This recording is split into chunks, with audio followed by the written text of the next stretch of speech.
even smile. Holy f, they got the yellow vested people and everything. Oh my God. Clappa.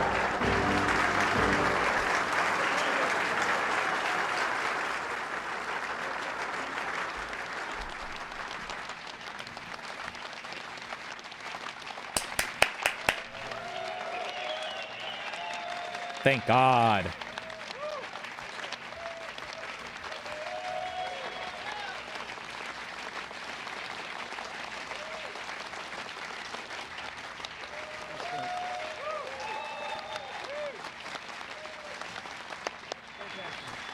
True. If Trump is based and strong and a real man, why does he only do his policy announcements after markets close? Yoink.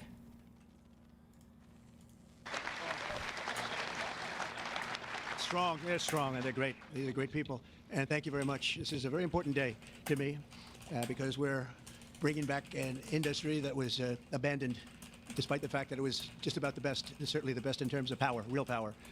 And I'm very honored to be doing this. Other countries went to beautiful clean coal, and they've stayed there for many years, like Beautiful China. clean coal. China's opening 2 plants every week. Germany went to green, very green. They went so green they almost went out of business. Germany was finished. They went to wind. The wind wasn't blowing too much. And they went to... Imagine using renewable energy when we can just set shit on fucking fire. Like what we're doing with the economy in the United States right now. Hell yes. Sorts of other things. You know, the Green New Scam hit Germany too. And guess what? Now they're back to coal. They're opening up coal plants. Also, just I'm pretty sure like the concept of clean coal, I think, is just an entire misnomer. Like I don't think there's any strong evidence whatsoever that you can like clean coal in a way that makes it environmentally friendly or whatever. I'm pretty sure like even LNG is better than... I don't know why we don't suck off LNG more. Don't we have like infinite fucking reserves? Like we're God's chosen people when it comes to natural gas. Why the fuck are we even sucking off? What percentage of U.S. energy production even comes from coal? Somebody link me. Metalwood. Germany, we're the ones that aren't doing it. I call it beautiful clean coal. I tell my people never use the word coal unless you put beautiful clean before it. Right, Doc? So we call it beautiful clean coal. Beautiful clean coal. Epic. So today, thank you. Today we're taking historic action to help American workers, miners, families, and consumers. We're ending Joe Biden's war on beautiful clean coal once and for all. And it wasn't just Biden, it was Obama, and there were others. But we're doing the exact opposite. How bad is using coal? I think coal is supposed to be like one of the worst. I think it's like one of the worst forms of energy, no? And all those plants that have been closed are going to be opened if they're modern enough, or they'll be ripped down and brand new ones will be built. We're going to put the miners back to work, and I said I was going to do this. Oh, miners? And I've said it loud and clear. What? And it's time to do it. Now we need it. And I look at these people behind me. 16.2% of our energy comes from coal. Gotcha. But they've had a little more practice with the lifting things, I will say. But they are great people, and I know. Wait, holy shit! Is this true? One second. We get way more of our energy from green sources than I thought. If that's true. Natural gas is 43.1%. Coal is 16.2%. We get 21.4% of all U.S. energy comes from renewables. It's more than I thought. And then nuclear is 18.6%. That's also more than I thought. Huh. Indirectly for a long time. That includes you guys for a long time. And they're great people and with great families and come from areas of the country that... That's generated energy. You got 60 seconds. Go. What? That's generated energy, not supplied energy. Also, LNG and natural gas is just methane. It's not actually that good. We just keep it really secured. So it's methane. It's literally methane, but we renamed it, okay? Obama renamed it so everyone would like it. Wait. So what's wrong with methane? Well, methane is really bad for the atmosphere. We just keep it secured a lot, right? So it's just like, it's a really bad thing. We just handle it very well. So it's like when everyone's like, natural gas is amazing. It's like clean energy. It's not actually clean energy. It's just, it's really bad energy. We just do methane it well. is bad for the atmosphere. I thought don't we burn it? Yes, that's what, but what I'm saying is whenever they're drilling like fracking in the Permian Basin and stuff like that, right? Like methane escapes, and that's what everyone talks about when they're like, oh, they're not burning the methane. That's like they collect that and that's natural gas, right? So like when you talk about natural gas, it's not actually quote unquote clean energy. This is actually why Biden was going to cancel a lot of the export terminals, because there was a big movement from the left to actually re-describe as methane as what it is.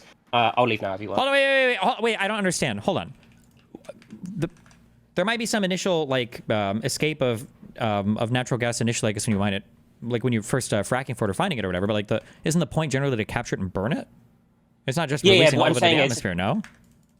yeah, I'm saying it's clean when you burn it, right? Because most of the bad parts of it go away, right? But the actual thing of itself, like the natural gas, is methane. It is literally just methane, right? And we burn it, and then it reduces the amount of actual what's the word, like, I don't know, emissions that you get out of it compared to wherever you were to just do, I don't know, something like diesel, heating oil, coal, or stuff like that. So it's way better, but it's still. It's not quote unquote clean energy. It's not. It's nothing like renewables. Oh, who said it was? Who said that? Well, no. When people are like, oh, we've got, like you said, oh, we've got loads of natural gas. Like we should like champion that. That's right. But I'm saying that like there is still a lot of emissions that come from natural gas. Right. It's not. Isn't it significantly better it's than not, coal, or is it not significantly better than coal? Depending on what type of coal, but yeah, overall, yeah, it's significantly better than coal. Yeah, like it's not that it's not a good thing. It's just that it's a lot of people rebrand it because of what Obama went through. Like I'm not joking. He genuinely had like a massive campaign to rebrand natural gas as like not clean, but like a clean type of energy, and that's why everyone knows it as that kind of way. But the end result is just our technology is very good, so we can actually burn it in a clean way. Okay. Yeah, sorry. All right. Love you, man. That was a well, actually, if I ever heard it, but okay. And we really respect, and I want to thank Secretary Doug Burgum for doing such an incredible job. From the day I met him, I knew I wanted to have him in my cabinet. He took a shot at running, and he was so good and so solid that he made no news, and that was good. But I saw him, and I saw his beautiful wife, Catherine, and I said that they're going to be a team. They're a great team, and they're going to be working for this country someday. And wait, where the one of fuck first is this people I called concrete after I going? won. So thank you very much. And along with the Energy Secretary, Chris Wright, and I was going to make Doug actually the Energy Secretary. And he said, Oh, sir, it's you just have one getting person who's much immediately better than me at this." recycled? Chris Wright. I said, who the hell is Chris Wright? I have no idea who he is. And then I learned that he's the most respected person in the energy business by far, far and away. For Doug to say that, Doug's got a big ego. It was very tough for him to say that. Catherine was there, right? Catherine, you said, wow, I've never heard that before. But Chris, you guys are fantastic. Stand up. All three of you, please stand up.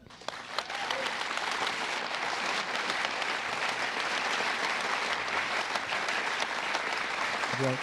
Yeah, that's a great team. It's no better team than that. And they're going to produce energy the likes of which nobody's seen before. You know, Nobody's seen before. To do the AI, all of this new technology that's coming online, we need more than double the energy, the electricity that we currently have. You take all of the electricity in the country right now for houses, for buildings, for everything.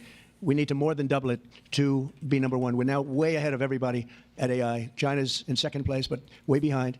And they're going to be producing a lot of energy and a lot of electricity for this. And so we're going to get approvals very fast. And I would say the man that's almost comparable to you in terms of the importance to this, maybe he's even more comparable, I hate to tell you, a guy named Lee Zeldin, who's a friend of mine for a long time. He was a great... Fuck. Somebody made that comment in chat, and it's something I've heard before, but it's fucking me up a little bit. And it actually is like, the more that I think about it, the more I'm like getting actually triggered on it.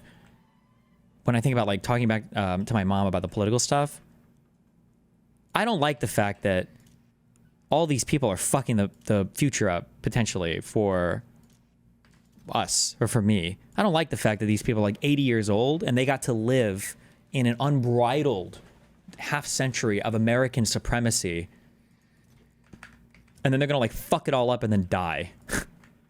I don't know how I feel about that. Yeah. Lee was a great lawyer, and he ran for office, and he won immediately. I gave him a very important endorsement. He won for Congress in an area that was unwinnable. He couldn't have, they were all saying, why is he wasting his time? That's Democrat territory. And I liked Lee and knewLee, and he ended up winning Maybe the younger the seat people couldn't in a enough to vote. massive True. upset. Nobody knew what happened, actually, and then he was there for a long time. How many years were you there? 8 years. Was very popular, and then he almost won the governorship of New York, which is lost by a few points, which was an amazing run. And I said, we got to get you in with us in some form, and we did. And he's head of the environmental agency, EPA, and doing a great job. And I said, if we have a nuclear power plant, Lee, can you get it approved in less than a month? He said, I'll do it faster. And by the way, he'll do a fast job, but he's going to do also a great job. It's going to be an important job. We don't even smile about it, but I've been involved in the approval process for a long time, having been in real estate. And you go years and years and years for absolutely nothing. And even in those days, I used to say, you know, this whole thing could have been approved in a week or 2 weeks or 3 weeks, and it would have been just as good. But they'd take you down the path, and you'd spend years waiting, and then sometimes you get rejected. I wasn't rejected too much. I was the king of zoning. I did well, but it was such nonsense. It was so terrible. The process was so terrible. But this is the big leagues now, and he's the head person in the whole country, and I appreciate it, and I appreciate you doing it. And already they're respecting you very greatly. So thank you very much, Lee. Great job. Thank you very much, Lee. Wait, is his name Lee, or did he just say much Lee? So we have a lot of senators and congressmen and women, and I'm going to just introduce the ones that I see here because you know it's always a problem when I do this because I leave one or two out, and that's the end. I never get their vote again. I never get their vote. It takes years to recover, but we'll give it a shot because Senator John Barrasso, who's my friend and a great gentleman. Thank you very much, John, for being here. Thank you, John. Cynthia Lummis, fantastic woman who believes like I do. She believes like I do in these people, right? She believes in them maybe even more than I do. That's pretty good from day one. Thank you, Cynthia. You're doing a fantastic job. Kevin Kramer, my friend. Where is Kevin? Because Kevin, I don't think he was here because he had a problem, and I just will pay my respects. He wanted to be here so badly, but he had a difficult problem that he's working through, and we all love Kevin. John Hoven. John, thank you very much. Thank you very much. Gun to your head, does Biden have dementia? Please answer any of this. I don't think there was any evidence, any evidence of Biden. Oh my God, looks like I have dementia. I don't think there was ever any evidence of Biden being like dementia addled. He just seemed like he was getting slow from age. People will say that it's the same thing, but it's because they've never interacted with anybody with dementia before. Steve Daines. Thank you, Steve. And Steve is a picker of great candidates, like he picked a guy named Tim Sheehy, who's here. Where's Tim? Where's Tim? Thank you, Tim. And Tim Sheehy has turned out to be a wonderful senator, and that was your pick. And we went with it, and you were right. And we have a great one in Tim, so thank you, Tim, and thank you, Steve. Shelley Moore Capito. Shelley, thank you very much. West Virginia. From West Virginia, she has to you have no choice. Even if you didn't like it, you have to like all, right? But they were doing a number on you. They were doing a number on you with the coal stuff, and you have not only coal, but you have among the best coal anywhere in the world. So thank you very much. A friend of mine for a long time. I'm the one that got him to change his religion in a sense. He changed the party. He went from a Democrat. I said, Jim, you're not a Democrat, but he changed to Republican. He's one of the most popular Republicans and one of the most popular political leaders in the country. Jim Justice. I call him Big Jim. Big Jim Justice. Good. You look good, Jim. And he was in the business, and so am I doing the right thing? You would know better than anybody in this room. Am I doing the right thing, Jim? Huh? I think so, right? Thank you very much, Jim. Cindy Hyde Smith. Cindy, thank you, hon. Very good. Good job. People are going to be happy. And all friends of mine. Mike Lee. Mike, thank you very much. We have a lot of people from Congress, congressmen and women, representatives. Morgan Griffith. Morgan, thank you. Thank you very much. Bruce Westerman. Bruce, thank you, Bruce. Bob Latta. Bob Latta. Thank you, Bob. Good job. Troy Balderson. Troy, haven't seen you in a long time since that early race. I endorsed him before anyone knew who he was, and he ended up winning. That was another surprise, right? That was a long time ago. Yep, you're doing a great job. Thank you very much, Troy. Carol Miller. Carol, thank you. Carol, West Virginia. Born and Riley raised. Moore. Riley. Hi, Riley. Thanks. Mike Boast. Mike, thank you very much. Troy Downing. Troy, thank you. Oh, he has something. What is it, coal? Is there coal in that bag? I like it. I'll take it right now. Thank you very much. Hal Rogers. Hal, thank you. Thank you, Hal. Andy Barr. Thank you, Andy. Good luck with everything. I hear good things. Troy Downing. Troy, thank you. Thank you. Thank you. Thank you very much, Troy. Hal Rogers. Oops. Harriet Hageman. Harriet. Hi. How are you, Harriet? We just left Harriet. This is one of the finest attorneys you will ever see. I have seen her in action, and she is brutal. I never want her against me, that I can tell you. Dan Muser. Dan? Thank you, Dan. Thanks, Yeah, it'd Dan. be a Good shame job if I had to doing. sick Wesley my whole Hunt, Department of my friend, Justice on you. Wesley, great. I love your commercial. Pete Stauber. Pete, thank you, Pete. Great hockey player he was, right? Great hockey player. And a great gentleman just broke the record of Wayne Gretzky. The great one is Wayne Gretzky, but we have another great one too, huh? Just broke the record. It was great. Governor Greg Gianforte. Greg, nice seeing you. Good. Thank you very much, Greg. Bill Lee. Bill, thank you very much.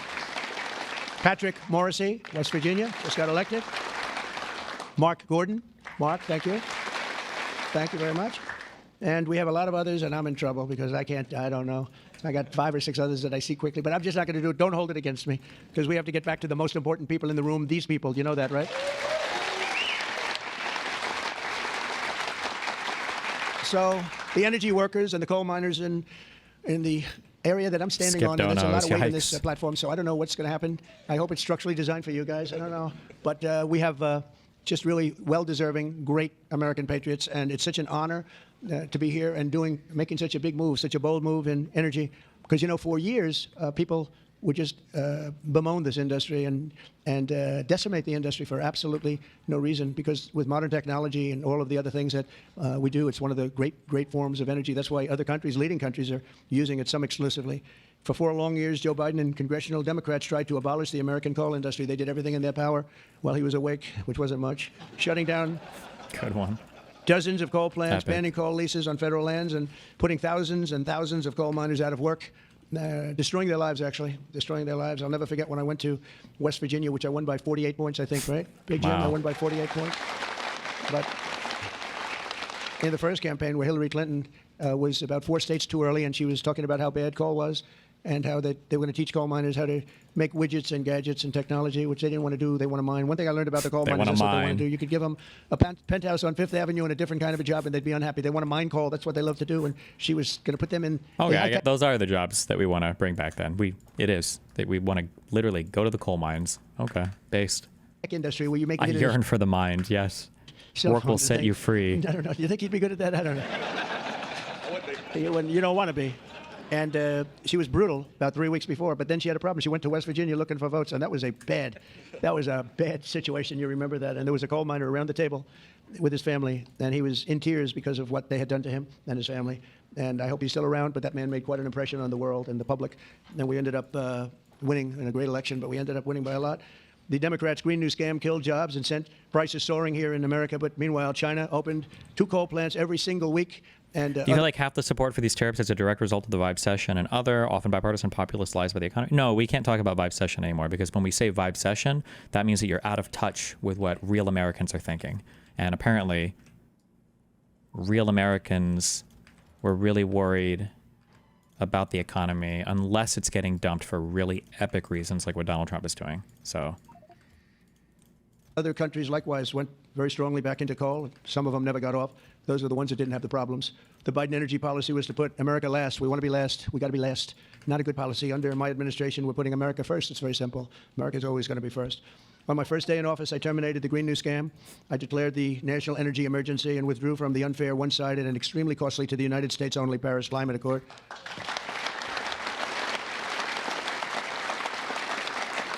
You know, under the Paris Climate Accord, we had a terrible situation. We would have paid over $1 trillion. Think of it, over $1 trillion. And Russia was paying almost nothing. Russia had a 1992 standard.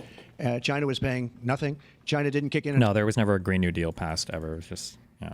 until 2035. This was 5 years ago. So they didn't kick in for many years. India had no standard whatsoever. But we had the highest standard you could imagine. We had to start paying from day one. And we had to pay lots of money. We paid for everything. So I was not a big fan of the Paris Accord. And I let it be known, and I got out of it early. Then they went back into it, and now we get back out of it. And hopefully we can be there for a long time, okay? A long time, because it was a scam to take money away from the United States and actually hurt us very badly with coal and with other things. Now, under the executive order that I will sign in a few moments, we're slashing unnecessary regulations that targeted the beautiful clean coal. We will rapidly expedite leases for coal mining on federal lands, and these 2 gentlemen are going to do a real job of it. You've already started. And we'll streamline permitting. We will end the government bias against coal, and we're going to unlock the sweeping authorities of Defense Production Act, the Defense Production Act, to turbocharge coal mining in America. They made it impossible. You actually, I know a friend of mine has a plant. He said, you know, it's a shame. I'm ripping it down and I'm replacing it with another form of energy. I won't tell you because it's also very good, but it's not as powerful as it. He said, you know, the plant I'm building, the new plant, is literally half as good. It's no less, you know, it's not probably even as good environmentally, but he said it produced half the power. Not even as good environmentally, really? Or that's kind of crazy. I know that we just don't give a fuck about anything anymore, but it's kind of crazy that it sounds like somebody was in the process of upgrading their infrastructure to something that I'm guessing probably would have been better for the environment, but now we're all celebrating the fact that that's just being fucking obliterated, I guess. Okay. Based. Power for more money, much more money. It'll never compete with that beautiful plant I have down the road, which was really a modernized coal plant. Well, he'll be happy to know that he can open that plant up very quickly, and it's going to produce a lot. But he was complaining. He said, this is so much better. He wasn't doing that as politicking me. He was doing that because that's what he felt. And he knew every form of energy. We talked about that. He knew every form of energy. But our government is going to do something that's very different. And I don't think even you two know about this. This was my idea from about 15 minutes before I got up here. We're going to guarantee that we have a strong business for many years to come, that your coal companies and your miners don't get all... There's a great example of how lefties are delusional about unions. All these coal unions are fully on board with Trump. Yeah, because they assume, again, that union good, corporation bad. And that's just not true. Corporations represent corporate interest. Unions represent employee interest. It's not always good. It's not always bad. It just depends on who we're talking about. Excited about their jobs, and then should a radical left liberal become president, they end the business right away, and somebody's built a plant and spent hundreds of millions of dollars in building a plant, and the plant is going to be closed because a Democrat got in or a liberal got in. They're opposed to coal, and Republicans are very much for it. Clean coal.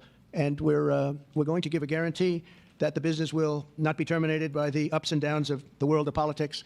So should somebody come in to this very important office and say, oh, well, you spent hundreds of millions of dollars and you guys have given up your life because you want to be in coal, and then all of a sudden you don't have a life anymore because it's what you know the best. That's not going to happen. We're going to give a guarantee that it's not going to happen, so that if somebody comes in, they cannot change it at a whim. They cannot just going to go. They're going to have to go through hell to close you up. All right, so that's pretty good. We're going to give that in the form of a guarantee that we're writing on right now structurally and from a legal standpoint. So your investments are going to also be protected.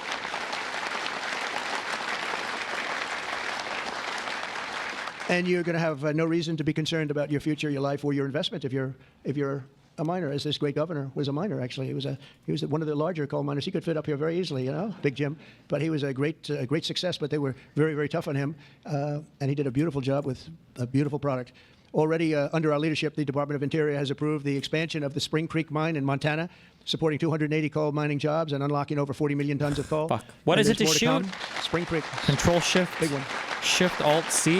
And there's more to come in the states of Wyoming, Shift Alabama, C, Utah, North Shift Dakota, X. and many others. West Virginia. I can't believe they didn't put West Virginia down. It's lucky I mentioned that, space. right? Can you Jesus. imagine if I didn't mention West Virginia? I would have been in big trouble. They didn't mark it down here. It's good to have a president like that that can pick that up, right? You think Joe Biden would have picked that up? I don't think so. Gee, they didn't mention West Virginia. I don't think so. I don't think he'd be standing up here either. The value of untapped coal in our country is 100 times greater than the value of all the gold at Fort Knox. And we're going to unleash it and make America rich and powerful again. Under this order, I'm also directing Secretary Wright to use billions of dollars in federal funding to invest in the next generation of coal technology, which is an amazing technology in terms of getting the full potential of coal and also doing it in a very clean, environmental way.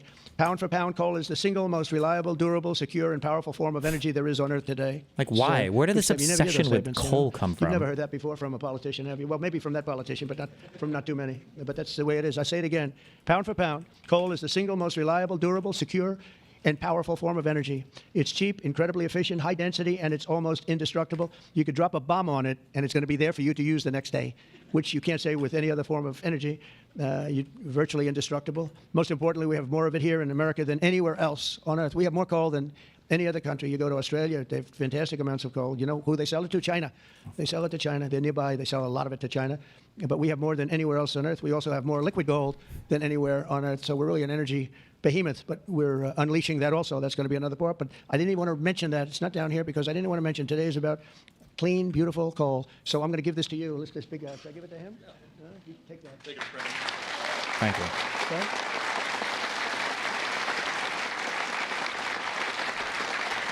For example, we believe it's possible to extract enormous amounts of critical minerals and rare earths, which you know we need for technology and high technology in the process of coal mining, making America the mineral superpower of the world, actually. In Because we addition, were a I'm joke instructing the before. Department of Nobody Justice liked to our minerals identify and before. fight every single unconstitutional state or local regulation that's putting our coal miners out of business.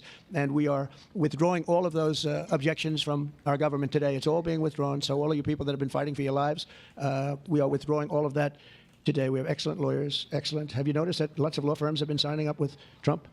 Unbelievable that he would even bring this up. What a disgusting, subhuman, cowardly fuck. $100 million, another $100 million for damages that they've done. But they give you $100 million and then they announce that, but we have done nothing wrong. And I agree, they've done nothing wrong. But what the hell? They give me a lot of money considering they've done nothing wrong. And we'll use some of those people. He's referring to the law firms that he's extorted because they worked with Mueller and him trying to target them all with him targeting them with executive orders to force them to give him pro bono legal services. Great firms. They are One great of the most disgusting weaponizations, probably in all of U.S. history of the Department of Justice. But firms too. They just had a bad moment. But we're going to use some of those firms to work with you on your leasing and your other things, and they'll do a great there we job. I go. think they're going to do a Thank you. fantastic job. Thanks. And for those of you that want to know the tariffs, you've been hearing about tariffs, we're taking in almost $2 billion a day in tariffs. $2 billion a day. And we're doing very well. Papa.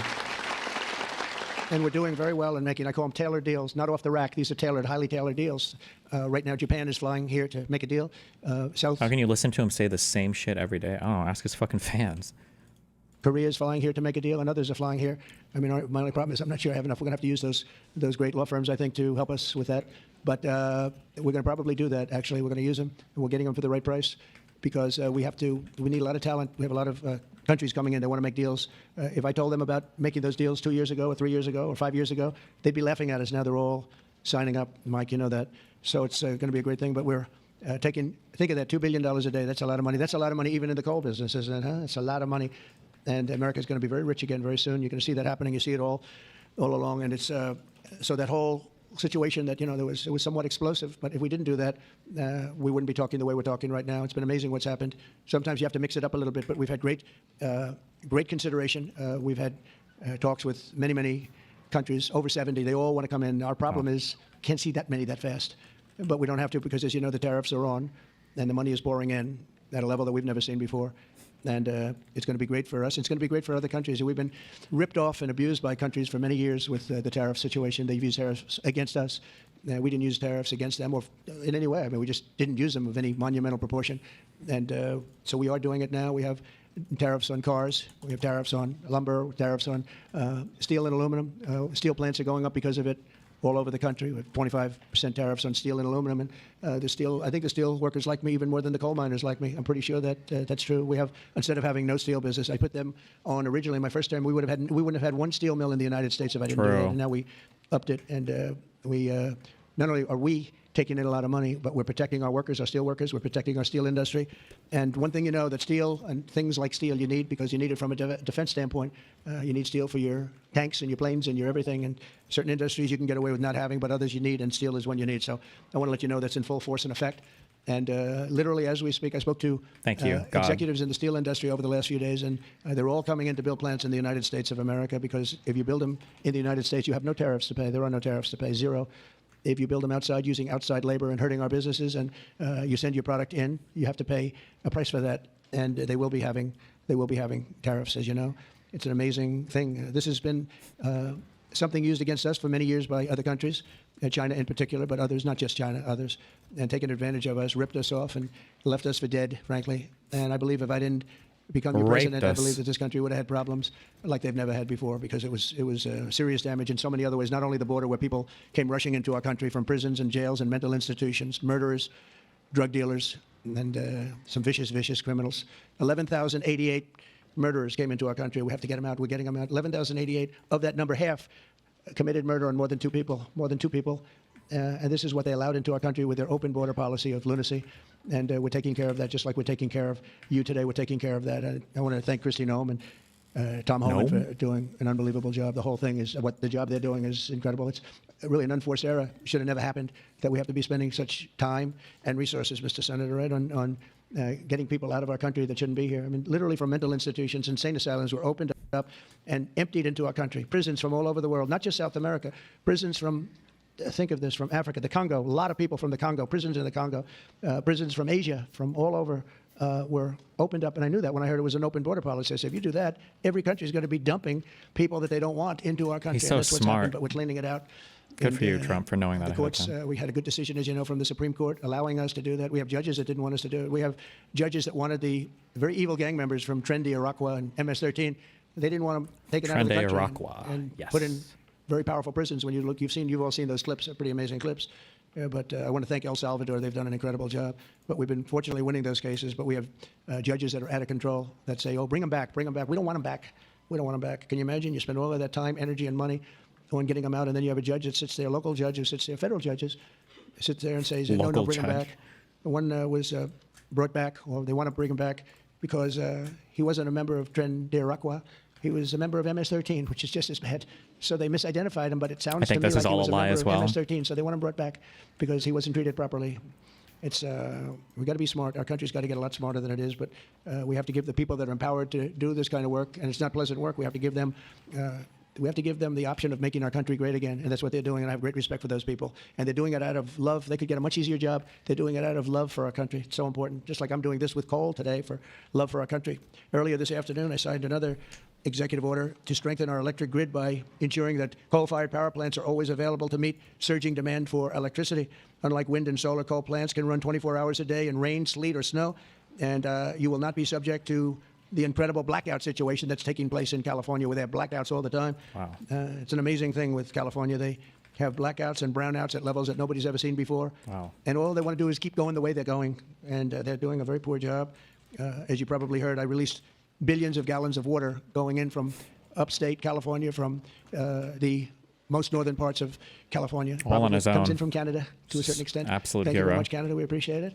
And I released it. It was being sent out to the Pacific Ocean. I've been working on Gavin and some of the politicians for years, and they didn't want to do that because they were protecting a smelt, a fish that was perhaps in trouble, but it's not unique to that area. And because of that, you had numbers, you had fires. Nobody's ever seen anything like what happened. Nobody's ever Think seen. of what it would have been like if you had fire Nobody's hydrants ever that had seen water it. in them. If you had sprinkler systems in houses, a lot of these luxury houses where they had beautiful sprinkler systems, there was no water. They had no water to put out the fires. Water is very good for putting out fires. You know, they just didn't learn it. But we now have millions of gallons, billions actually, they say, of gallons of water pouring into California from the Pacific Northwest, I guess they would say, mostly Pacific Northwest, but other parts of the northern sections of California and beyond. And it's a beautiful thing to see. I saw a picture of it this morning. The water's just flowing down there. I said, why didn't they do this? I told them to do it. My first term, I said, do it. And I don't know. I think the second term is just more powerful. They do it. When I say do it, they do it, right? And we actually had to do some pretty strong things to get them to open it up. They had, think of this, they had all that water pouring out right into the Pacific. They had a big valve, like a giant valve as big as this room, and they turned the valve. Takes 1 day to turn it, and they face it toward the Pacific Ocean, and the water, all that was coming down, all millions and millions of gallons coming down, they put it into the Pacific Ocean, which for the Pacific Ocean is like a drop of water. But for California, it would have been unbelievable. So we did it. I'm very proud of the fact that we did it. We did that against a lot of heat and a lot of environmental nonsense.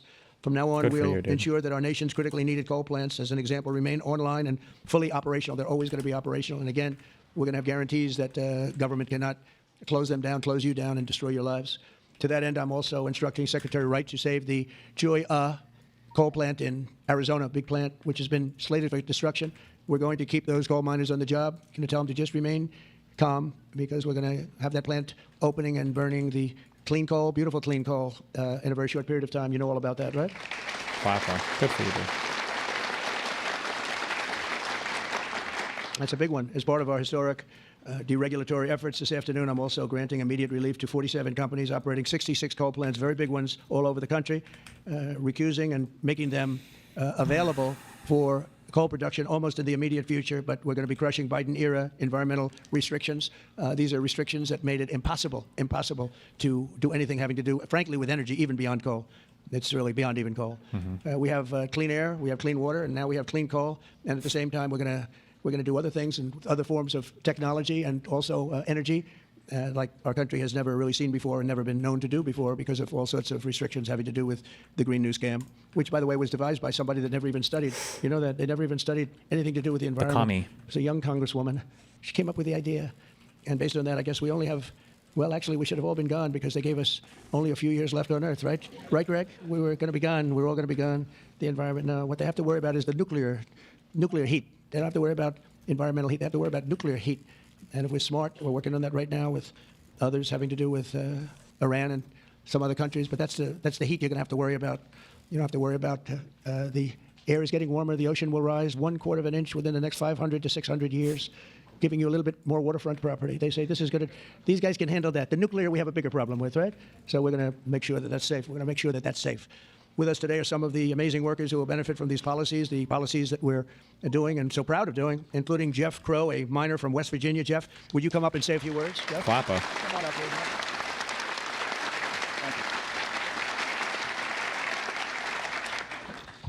Good afternoon. Mr. President, I want to first thank you for having me and my fellow miners here. It is an honor and a privilege to be a part of today's events. I believe this past November that America clearly spoke about what we wanted for our country. It is reassuring for Americans to have a president in office who will truly put the United States of America above all else. Thank you. With putting America first, you have spoken numerous times about energy independence. I believe most don't understand the importance of that. Coal is one of the major factors in Tell energy us about it. independence and accounts for a large portion of America's energy. Coal is one of the most reliable and cheapest forms of electricity. For too long, coal has been a dirty word that most are afraid to speak about. Most of those that would speak negatively about coal do so from an uneducated standpoint. Many are unaware of the engineering and technology that are used in today's mining to create a clean, energy-efficient product. All of this is done while using the safest practices in the industry. Speaking for West Virginia, coal provides approximately 50,000 jobs for those that work in the mines and the businesses that support them. It also accounts for over 50% of West Virginia's export product. To name a few, we employ engineers, teachers, physical therapists, accountants, truck drivers, high school and college graduates. Wow. All of these occupations and graduates have turned to the coal industry to provide a better way of life for them and their families. Everyone in our industry works long hours and days to provide a reliable energy product, and too many times it goes unnoticed. Bet you I guys didn't personally know worked in the that. industry for 23 years. I choose to do this daily to provide my wife and children with the life that they deserve. Prior administrations have done all they could to eliminate the coal industry. Sorry, one second, I'm getting there. In my opinion, they have done so with an unethical and uneducated approach. But we are still strong, we are still here, and we are still needed in order to make America great again. Oh, we're caught up. Clappa.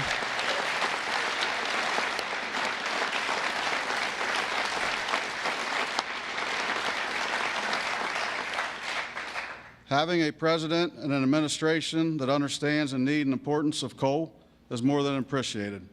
It gives the industry a form of reassurance to know that we have a president in place that supports us.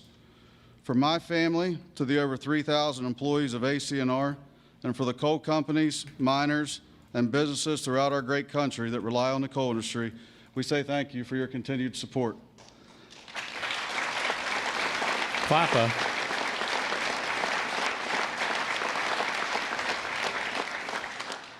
I personally thank you for what you do for our country and for our industry. It has been my pleasure to be here today to help you usher in the golden age of America. Thank you. Thank you. Thank you. Appreciate that. Thank you.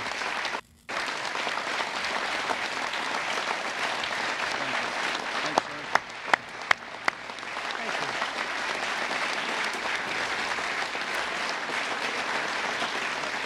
sir. Man of action. You did a good job. Let me have that speech. I want to have that. Yes, sir. I had a couple of good lines in there when I came up. No, actually, what I want to do, I'm going to sign it for you because I mean, he worked hard. Look at it, and look how good his eyes were. My president giving autographs. Me to read that. I lost it once. And hopefully you can sell it tonight for a lot of money. GE called you a liar. I don't know what is. I don't know what that is. That's great. Thank you very much. Oh, General Electric. Oh, nice, good one.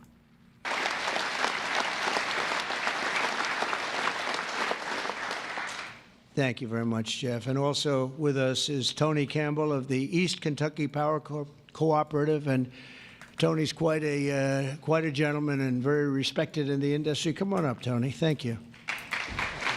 Oh God, we're caught up, so we have to listen at 1x speed now.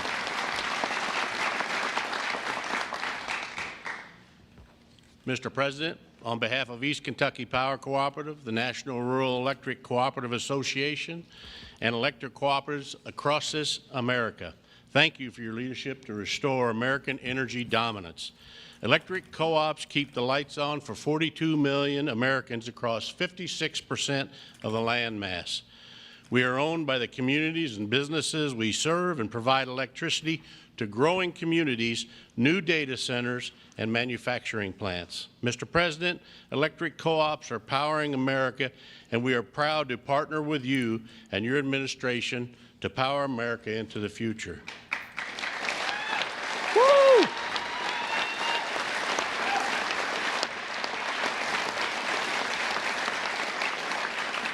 Our electric cooperatives in Kentucky understands the importance of reliable, affordable, and American-made energy, especially coal and natural gas. Coal fuels most of the electricity generated by our cooperative. America must keep coal plants open and running to ensure reliable electricity when we need it most. To meet growing demand over the next decade and ensure fuel security, America will need more always available electric generation power, such as coal. And we want to recognize the hardworking American men, women that support our mission. To all America's line workers, our coal miners, thank you for your dedicated service to our country. Anybody in chat caught not clapping for coal workers is getting a perma ban. Affordable and reliable electricity is the cornerstone of our economy, especially American manufacturing. However, too many government leaders have pushed policies that have made our electric grid significantly less reliable and our energy too expensive. True. That begins to change now. Thank God.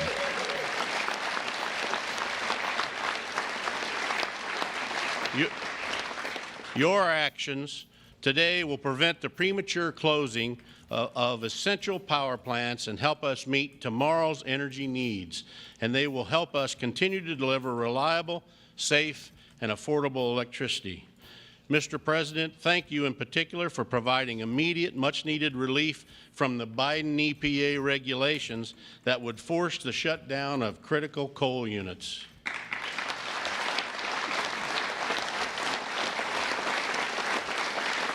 That's your unions, ladies and gentlemen. Finally, I want to say congratulations on the all-star energy team you've assembled. Wait. Bonus linkers in chat. Can anybody link the part of my conversation I had with, I believe it was with Ben Burgess, and we debated on climate change. I think my argument was that you guys pretend that workers in a socialist environment would solve every problem, but you can have fossil fuel workers in a socialist environment that would be incentivized to keep mining fossil fuels, no? And I think you tried to fight with me on that point. Somebody find it. Electric co-ops have already been working with Secretaries Bergrum, Wright, and Rollins, and Administrator Zeldin, and we are excited for all we can accomplish together. Mr. President, thank you again for your actions today and for your support for the electric cooperatives as we work to keep the lights on in America. Thank you, Mr. President. Thank you. Woo!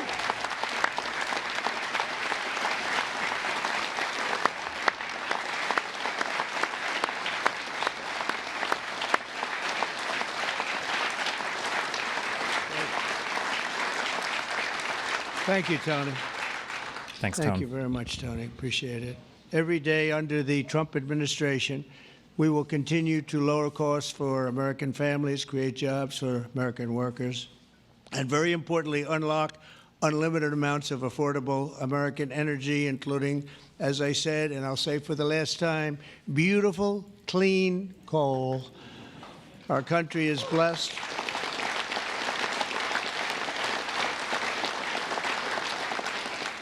Our country is blessed with the most abundant natural resources on earth, as nobody has what we have, and we're going to use it too. We're going to Nobody's use it in got a very coal like us. responsible way. Together, we're going to tap that. Tap that, true. Involved in either like gas or coal or oil or something like that. Okay. Oh God, this was 5 years old. I might have been a fucking retard back then. Okay. Sure. So it comes time for these people, for the entire economy to say like, hey, we don't like your jobs. They're causing pollution, right? Let's say that 47 or 48% of people believe that. So in a very simple way, like how, or rather like, I just, this is like every single thing you've said so far, I think I agree with like 98% of it. I just don't see how it's anything to do with like socialism versus capitalism. Like I don't see how every single thing almost that you've suggested can't be implemented in a capitalist system with the same level of efficiency. Okay. Well, one example of something that I suggested. Wait, what is this timestamp? Did we would miss? At least, at the very least, it'd be a pretty dramatic adjustment to capitalism. We could argue about where the line is between reforming capitalism and having socialism. Would be that instead of the current system where you get starter capital from businesses by attracting investors, who think they're going to get a big return on their investment. That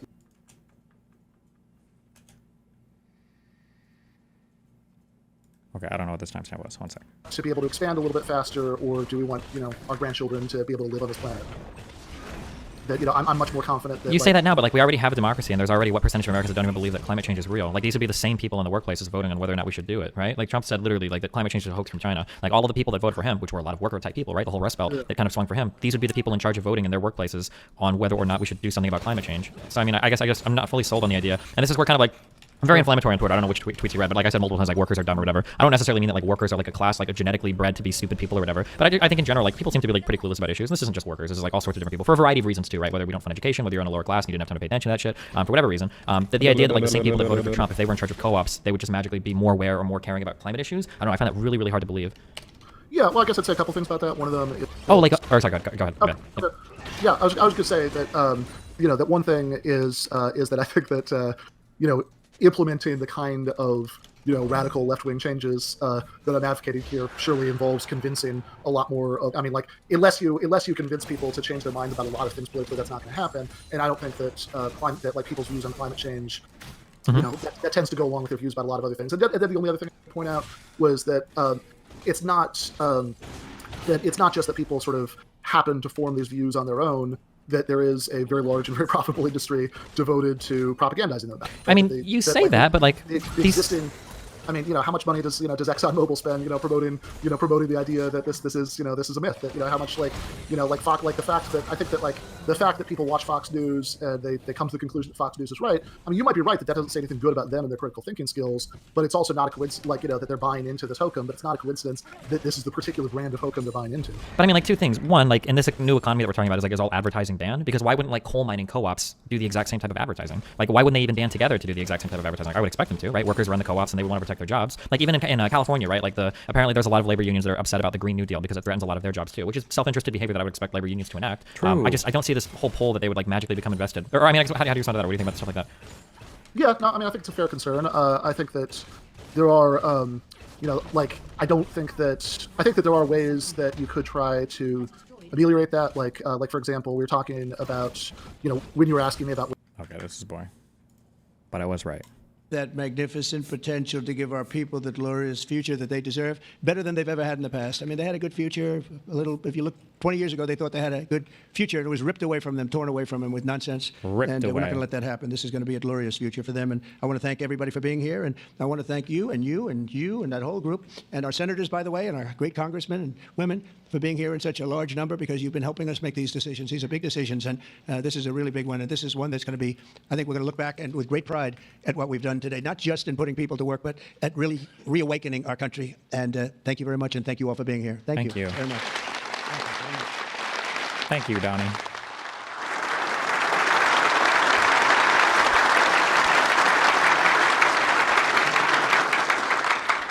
Come on up. Mr. President? Yes, please, first one. We have 4 items prepared for your signature this afternoon, sir. The first of these executive orders it may be one of the most significant executive orders of your administration thus far. This directs all departments and agencies of the federal government to end all discriminatory policies against the coal industry. This ends the leasing moratorium that prevents new coal projects on federal land, and it's going to accelerate all permitting and funding for new coal projects to allow the coal industry to flourish under your leadership, sir. That's great. Thank you.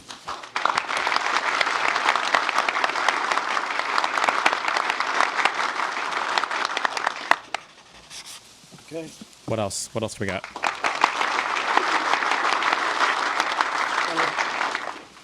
Sir, there are currently dozens of coal plants in America that are in imminent danger of being forced to close based on unscientific and unrealistic policies enacted by the Biden administration. What we're going to do is essentially impose a moratorium on those policies taking effect to protect coal plants that are currently operating, to ensure that they're able to continue producing power and continue providing jobs to Americans in the coal industry. Thank God.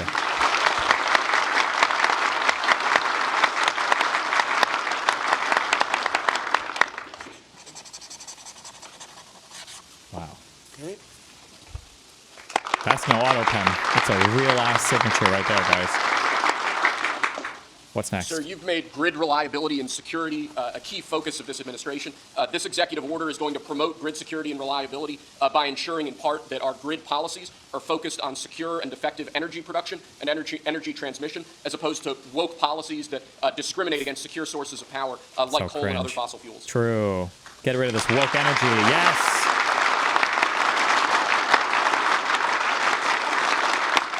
Breathing in pollution is based.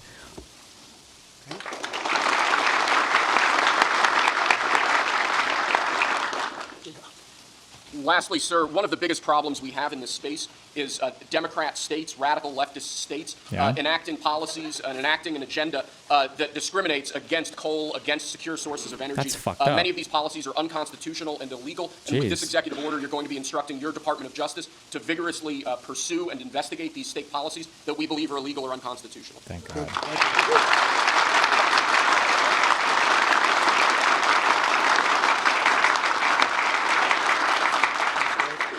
Yeah, by the way, if Biden had somebody literally reading him his own fucking executive orders, or did this ever happen? Maybe this is standard practice. This is standard practice. Does this ever happen? Like, people would be saying that somebody's literally dictating to him what his policy should be. Thank you very much. Great job. Or somebody else is running the White House. It was a while ago.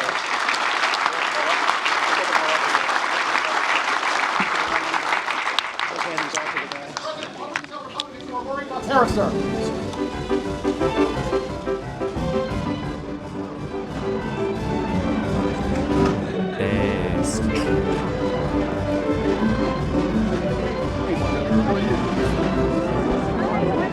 Can somebody get this man a phone call?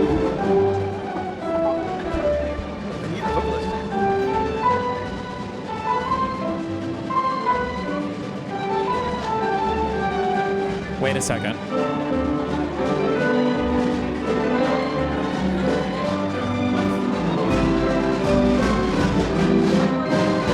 You guys know the song, right?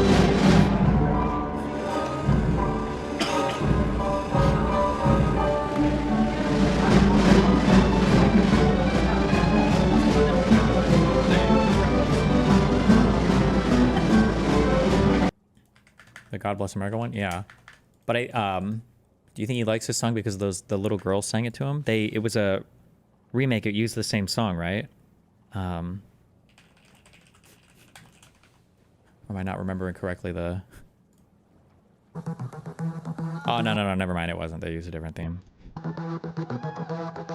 This was the warning sign, guys.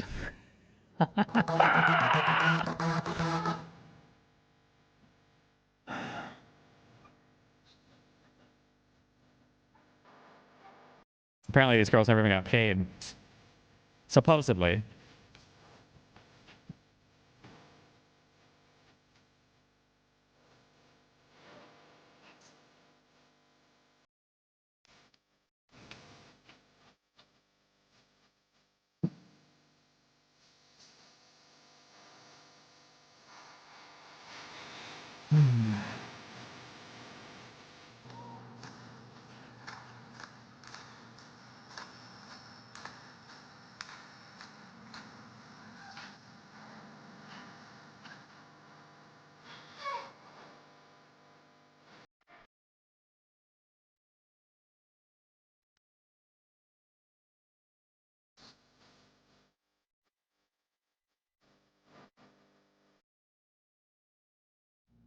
You guys don't remember this? 2016? I guess some of you might not have been born yet, given how young some of you fuckers are. Let me use the restroom 1 sec.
Okay, I found a massive loophole in the Trump tariffs that companies need to take advantage of. So under this provision, art is actually considered information and is not subject to tariffs. So Dole, you're no longer importing bananas, you're importing millions of Maurizio Catalan conceptual art pieces. Volkswagen, you're now a German art collective making pre-John Chamberlain works. You're trying to import beef? No, these are actually cows that are being strongly considered contenders for the newest Damien Hirst installation. Want to bring in fertilizer? No, okay? These aren't just pieces of shit. This is every single Banksy piece.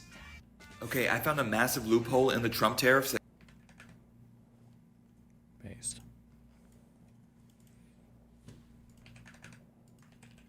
Responded to Elon.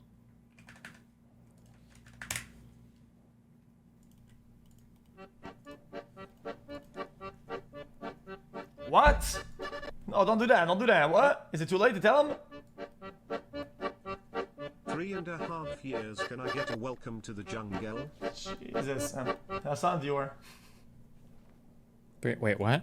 Years. Can I get a welcome to the jungle? Jesus. Hassan Dior. I don't get it. Am I retarded? I'm so confused.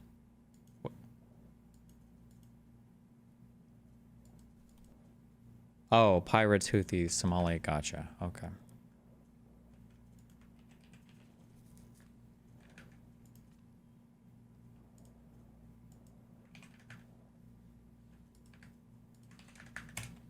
Responded to Elon Musk's attacks, and then Elon Musk went on his Twitter app and started.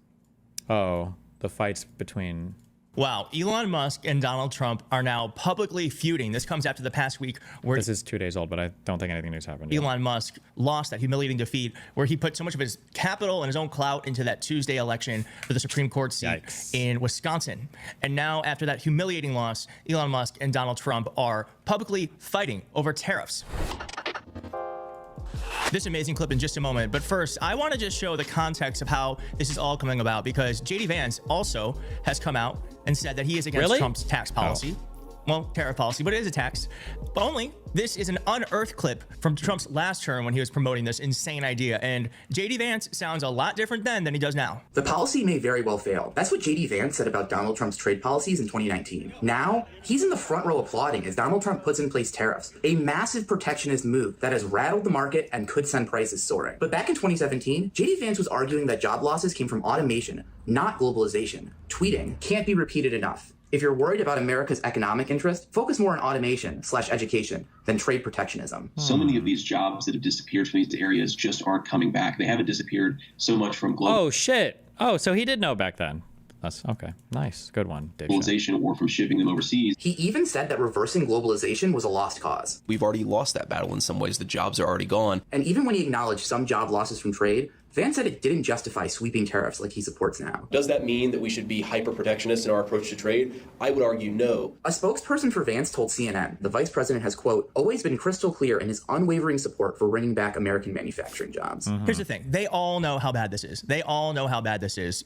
The difference is that they just want to be in power now, and they don't care if they have to destroy Americans' lives in order to do it. And JD Vance now is saying that he's feeling good about the market mayhem. It could be worse. It could be worse, JD Vance? Yeah, it could be worse. Okay, sure. It could be worse. It could also be a lot better. It could be a lot better. And let's just... You can make legendary... Before we get to that Elon Musk clip, I want to have Jamie Raskin chime in here, because he really laid the law down. He said that Congress controls tariffs, not the president. He said what the president is doing right now, Donald Trump, is unconstitutional, illegal. And it lays out all the powers of Congress, the power to regulate commerce domestically and internationally, which means it's Congress that controls tariffs, not the president, not Elon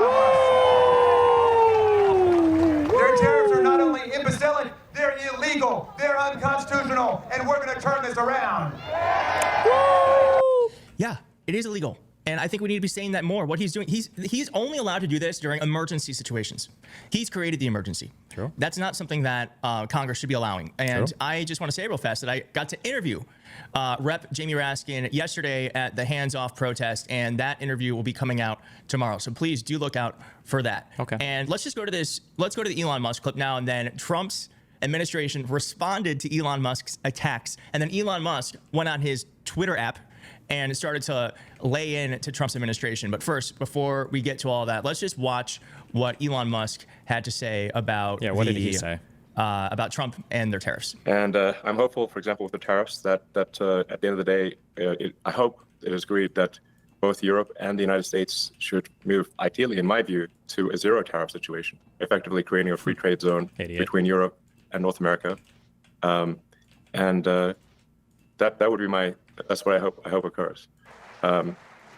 And also more freedom of people to move between Europe and North America. Yikes. If they wish. If they wish to work in Europe or wish to work in America, they should be allowed to do so, in my view. Major cringe. So that has certainly been my advice to the president. We're anti-freedom now. This is Donald Trump's signature policy. I guess you call it a policy. So for Elon Musk to be coming out like this is a really big deal. Don't think he's doing it because he is trying to be a good guy.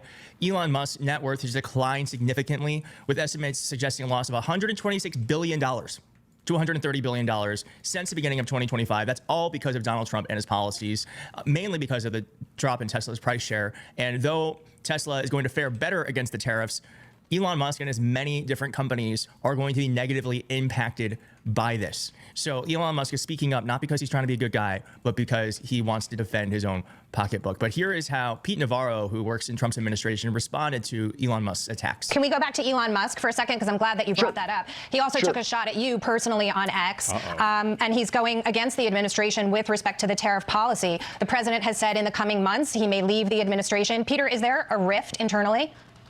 No, I mean, look, Elon, when he's in his Doge lane is great, but we understand what's going on here. We just have to understand. Elon sells cars, and he's in Texas assembling cars that have big parts of that car from Mexico, China. He's a manufacturer. I thought we liked those guys, come from Japan or China. The electronics come from Taiwan.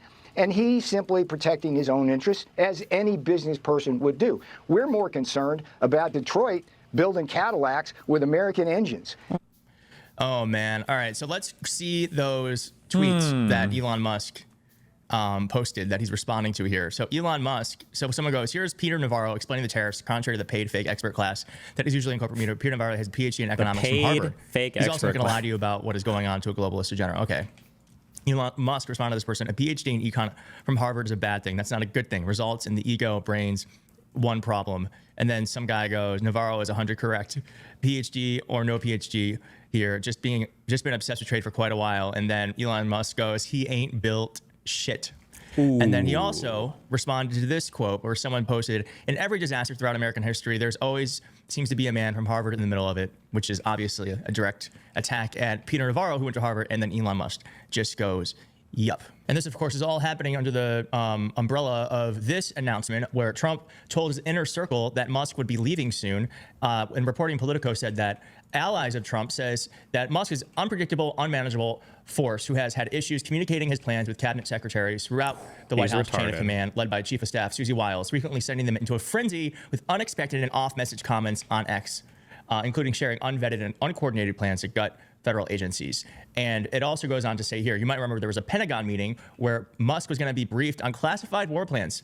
And it turns out Trump and Susie Wiles were surprised by it. And it left them scrambling to find out what was happening. So they are trying to get themselves out of this. We're going to follow this because we knew this moment was going to happen. It's beginning to bubble up and it is going to be glorious. Finally, Elon Musk and Donald Trump are starting to break apart. Okay, that was a lot boring. Or a lot more boring than I thought it would be.